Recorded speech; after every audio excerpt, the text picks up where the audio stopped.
왜 이렇게 일이 안 풀릴까? 열심히 하는데도, 더 노력하는데도 자꾸 막히는 순간이 있습니다. 처음에는 작은 기대로 시작합니다. 이번에는 잘 되겠지. 그런데 결과는 또 아닙니다. 한 번, 두 번 같은 일이 반복되다 보면 마음속에서 이런 질문이 올라옵니다. 내가 잘못된 길을 가고 있는 건 아닐까? 왜 나만 이렇게 힘들까? 그리고 결국 하나님께 묻게 됩니다. 왜 이렇게 일이 안 풀리나요?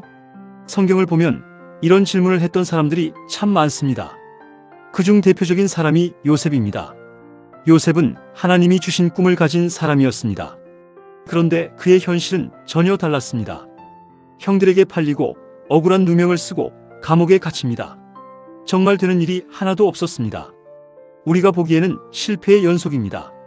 그런데 성경은 이렇게 말합니다. 여호와께서 요셉과 함께 하심으로 그가 형통한 자가 되어. 이 말은 참 이상하게 들립니다. 감옥에 있는 사람이 어떻게 형통한 자일 수 있을까요? 우리는 결과로 판단합니다. 잘 되면 형통이고 안 되면 실패라고 생각합니다. 그런데 하나님은 다르게 보십니다. 결과가 아니라 과정 속에서 하나님이 함께 계신지를 보십니다. 우리가 일이 안 풀릴 때 가장 먼저 드는 생각은 하나님이 나를 외면하셨다는 느낌입니다. 기도해도 응답이 없는 것 같고 노력해도 길이 열리지 않는 것 같고 점점 더 막혀가는 느낌이 듭니다. 그런데 성경을 통해 알 수 있는 사실은 일이 안 풀리는 순간에도 하나님은 여전히 함께하고 계신다는 것입니다. 오히려 일이 안 풀릴 때 하나님은 더 깊이 일하고 계실 때가 많습니다. 우리는 빨리 결과를 원합니다. 지금 당장 눈에 보이는 변화.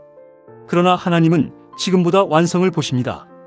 우리가 준비되지 않은 상태에서 얻는 결과는 결국 우리를 무너뜨릴 수 있기 때문입니다. 요셉을 다시 생각해보면 분명해집니다. 만약 요셉이 감옥에 가지 않았다면 그가 애굽의 총리가 될 수 있었을까요? 그 시간을 통해 그는 준비되었습니다. 사람을 이해하고 상황을 견디고 하나님의 때를 기다리는 법을 배우게 됩니다.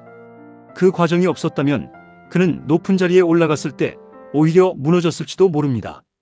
지금 일이 안 풀리는 이유는 망하고 있어서가 아니라 아직 완성되지 않았기 때문일 수 있습니다. 하나님은 우리의 인생을 포기하지 않으시고 오히려 더 단단하게 다듬고 계십니다. 그래서 때로는 길을 막으시기도 합니다. 우리가 가면 안 되는 길일 때, 아직 준비되지 않았을 때, 더 좋은 길이 남아있을 때 하나님은 조용히 문을 닫으십니다. 그래서 지금의 막힘은 거절이 아니라 방향 조정일 수 있습니다. 우리는 닫힌 문만 바라보지만 하나님은 우리가 가야 할 다른 문을 준비하고 계십니다. 지금 아무리 해도 안 되는 일이 있다면 이렇게 기도해 보시길 바랍니다. 하나님, 제가 원하는 길이 아니라 하나님이 원하시는 길로 인도해 주세요. 이 기도는 우리의 시선을 바꿉니다. 결과를 붙잡던 손을 내려놓고 하나님을 신뢰하게 만듭니다. 하나님은 늦지 않으십니다. 우리가 조급할 뿐입니다. 하나님은 가장 정확한 때에 가장 좋은 방식으로 이루시는 분입니다. 지금은 보이지 않아도 하나님은 멈추지 않고 일하고 계십니다. 그리고 시간이 지나 어느 날 돌아보게 될 것입니다.